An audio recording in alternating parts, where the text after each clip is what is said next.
Wie schaut das aus? Du kannst auch Gastgeberin werden. Ich gründe eine WhatsApp-Gruppe oder Facebook-Gruppe, lade nur dich an und du schickst es an deine Freundinnen weiter. Du bist dann somit Gastgeberin der Party.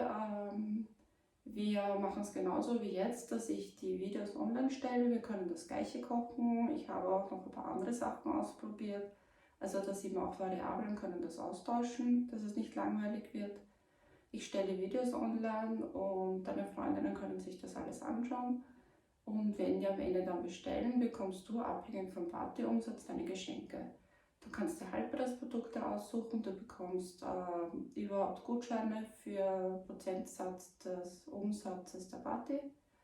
Und jetzt als Dankeschön, weil das alles online ist und schwieriger für alle ist, bekommst du sogar 10% mehr Gutscheine.